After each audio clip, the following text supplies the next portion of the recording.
औज़ुबिल्लाहिमिनश्शैतानिर्रजीम बिस्मिल्लाहिर्रहमानिर्रहीम अस्सलामु अलैकुम वरहमतुल्लाहि वबरकातुहू। गुरचानी चैनल की तरफ से मैं हूँ अब्दुल लतीफ़ गुरचानी। हमेशा की तरह इस दुआ के साथ कि अल्लाह ताला आप सब पर आसानियाँ फरमाए और आप सबको आसानियाँ तकसीम करने की तौफ़ीक अता फरमाए। आमीन सुमा आमीन। वैसे तो जी आज के अगर हालात को, मसाइल को, परेशानियों को देखा जाए तो इंसान को तो 2 दिन पहले वाली बात भी याद नहीं रहती, लेकिन चंद ऐसी बातें होती हैं, ऐसे मुशाहदात हर इंसान की ज़िंदगी में आते हैं, वो उसे नहीं भूलते। और ख़ास कर जब वो देखता है कि आज तो ये है और कल ये था। आज इसी सिलसिले की एक बात मैं आपके साथ शेयर करने लगा हूँ। सन 1977 से लेके 80 तक मैं महकमा टेलीफोन में भी मुलाजिम रहा हूँ। ये वो दौर था कि जब ये टेलीफोन डायरेक्ट डायलिंग का सिस्टम बहुत कम था। सिर्फ टेलीफोन जो डीजी खान हेड क्वार्टर है वहाँ पे ये सहूलत थी। तो जो भी यानी कारोबारी हजरात होते थे या कोई ऑफिसर थे वो बदरिया टेलीफोन एक्सचेंज ही अपनी ट्रंक कॉल के ज़रिए यानी मुल्तान, लाहौर, कराची या जो भी शहर हैं वहाँ पे बातें किया करते थे। तो फिर उस ज़माने में टेलीफोन ऑपरेटर की ये यानी वैल्यू हुआ करती थी कि बड़े बड़े लोग जो होते थे ये दावा करते थे कि फ़लाँ जो ऑपरेटर साहब हैं ये मेरे जिगरी दोस्त हैं, मेरे ताल्लुक़दार हैं या मेरे रिश्तेदार हैं। वो दौर था वो महकमा टेलीफोन का। तो मैं लालगढ़ में भी कुछ अर्सा मैंने यानी ड्यूटी दी है, क्योंकि वहाँ पे 77 में टेलीफोन एक्सचेंज लगी थी। उसके बाद हाजीपुर शरीफ में भी रहा हूँ, फाजलपुर में भी थोड़ा अरसा में रहा, उसके बाद जमपुर में भी कुछ अर्सा यानी गुजारा। डेरा गाजी खान हेड क्वार्टर जो यानी एक्सचेंज है वहाँ पे भी मैंने ड्यूटी दी है। अब जिस बात का मैं ज़िक्र करने लगा हूँ उस वक्त मेरी ड्यूटी थी टेलीफोन एक्सचेंज चोटी ज़ेरी। अब ये टेलीफोन एक्सचेंज का ऑफिस जो है ये आज जो यानी सरदार जमाल खान लिगारी साहब हैं इनकी रिहाइश गाह के बिल्कुल अपोजिट, जहाँ तक मुझे याद है, हबीब बैंक है। हबीब बैंक के साथ ही एक हिंदुओं की छोड़ी हुई एक इमारत थी, बहुत वसी इमारत थी जिसमें तकरीबन 5-6 कमरे थे। एक कमरे में तो टेलीफोन एक्सचेंज का ये बोर्ड लगा हुआ था, बाकी कमरे रिहाइश के लिए थे। 4 टेलीफोन यानी ऑपरेटर वहाँ हुआ करते थे, कभी एक या कभी 2 लाइनमैन हजरात भी थे और 2 चौकीदार हुआ करते थे। एक दिन मैं यानी ऑन ड्यूटी था तो यानी कासिम शाह भी उस वक्त एक चौकीदार था, वो भी वहाँ पे मौजूद था। तो थाने से मुझे टेलीफोन आता है मुंशी साहब का। अब मुंशी साहब थे हवलदार शफ़ी खान साहब। कुछ अर्सा वो यानी ट्रैफिक में भी, डेरा गाजी खान ट्रैफिक में भी वो यानी रहे हैं। बहुत बड़ी यानी कदावर शख्सियत है, यानी बॉडी बिल्डर टाइप, और कद भी माशाल्लाह उनका यानी बहुत बड़ा यानी कद था। फिर काफ़ी अरसे के बाद मेरी फरीदाबाद कॉलोनी में जहाँ उनकी रिहाइश थी डीजी खान में उनके साथ अचानक मेरी मुलाकात हो गई। उस वक्त वो इंस्पेक्टर की वर्दी में थे। उसके बाद फिर मेरी उनके साथ कभी मुलाकात नहीं हुई। दुआ गो हूँ कि जहाँ भी हूँ अल्लाह ताला की रहमत में हूँ।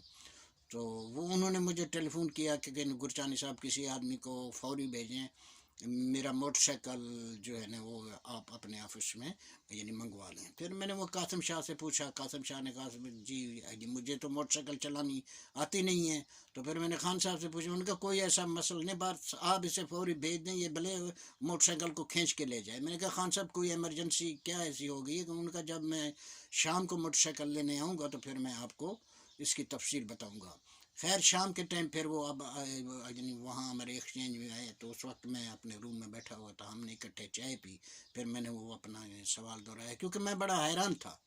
तो फिर उन्होंने कहा जी आज यानी अचानक हमें इतला मिली, क्योंकि हमारे डीएसपी साहब का दौरा सिर्फ थाना कोट छुट्टा का था, लेकिन अचानक ही फिर उन्होंने कोट छुट्टा थाना का यानी विज़िट करने के बाद फिर उन्होंने कहा जी हमारे अपने ज़राए होते हैं, उससे हमें मालूम होगा कि ये मालूम हो गया था कि साहब की गाड़ी का रुख अब यानी चोटी रोड पे है, यानी वो थाना चोटी ज़ेरी के यानी विज़िट के लिए आ रहे हैं। तो उन्होंने कहा क्योंकि उनका शेड्यूल नहीं था इसलिए हमारे एसएचओ साहब कोई अदालत में पेशी थी वहाँ यानी गए हुए थे, कुछ 1-2 कांस्टेबल साहबान यानी छुट्टी पे थे, कुछ इलाके में गए हुए थे।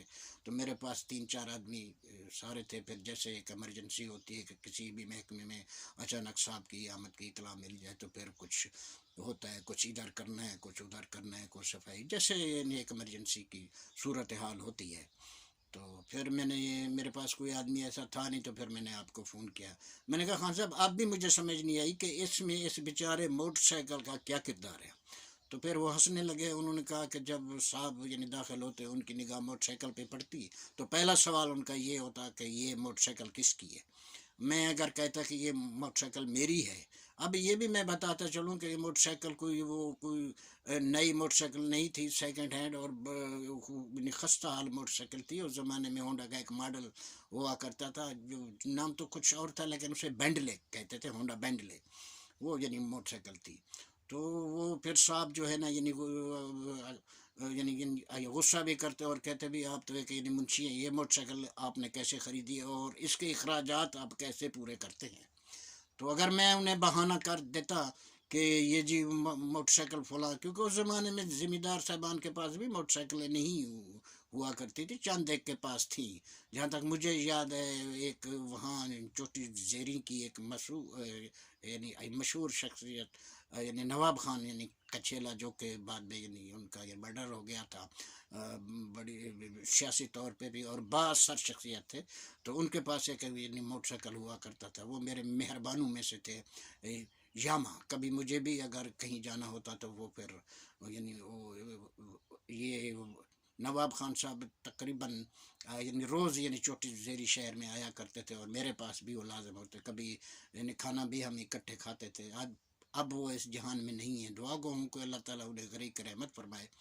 تو پھر وہ یہ کہ اگر میں اب وہ اسی بات کی طرف آتے ہیں کہ شفیع صاحب کہتے ہیں اگر میں انہیں یہ کہتا کہ یہ موٹر سائیکل جو ہے فلاں ذمہ دار کی ہے، وہ ذرا شہر گیا ہوا، یہ ذمہ دار ہمارے ساتھ تعاون کرتے ہیں، ہمارے ساتھ ٹچ رہتے ہیں، تو پھر صاحب کا غصہ بھی اور بڑھ جاتا. تو پھر وہ یہ بھی کہتے کہ یہ تھانہ ہے یا موٹر سائیکل اسٹینڈ ہے. تو پھر میں نے انہیں کہا کہ خان صاحب آپ کے یعنی تھانے میں یعنی کمرے بھی تو بہت ہیں، کسی بھی کمرے میں آپ یہ اس کو کھڑی یعنی کر سکتے تھے. تو انہوں نے کہا نہیں ایسی بات نہیں ہے، کہ جب بھی وہ صاحب آتے ہیں تو پہلے وہ ہمارا جو رجسٹر یا روزانہ چاہے جو بھی ہوتا ہے اس کو چیک کرتے ہیں، بھائی کتنے آدمیوں کا اندراج ہے، کتنے یعنی ملزم انہوں نے حوالات میں بٹھا رکھے ہیں. اگر 4 کا اندراج ہے تو تین ادھر موجود ہے، چوتھا کہاں ہے. اگر 4 کا اندراج ہے تو یہاں 5 یعنی بٹھائے رکھے ہیں، تو 5واں کیوں یعنی بٹھایا ہوا ہے، اس کا اندراج کیوں نہیں کیا گیا. اور پھر اس کے بعد وہ کمروں کی بھی وہ یعنی دیکھتے ہیں کہ کمروں میں کیا حالات ہے، کوئی انہوں نے کوئی ایسے آدمی تو نہیں یعنی پکڑ رکھے جن کا اندراج نہیں انہوں نے نہیں کیا اور یہاں پہ یہ انہوں نے آدمی یعنی بٹھا رکھے ہیں. تو اس لیے یعنی وہ شفیع صاحب نے کہا کہ اس لیے میں نے یہ مناسب سمجھا کہ صاحب کے غصے کو بھی دعوت نہ دی جائے اور اپنے خلاف کوئی ایکشن بھی نہ کرایا جائے. بہتر یہی ہے کہ موٹر سائیکل ہی کو تھانے سے وقتی طور پہ غائب کرا دیا جائے. سونے رب دے.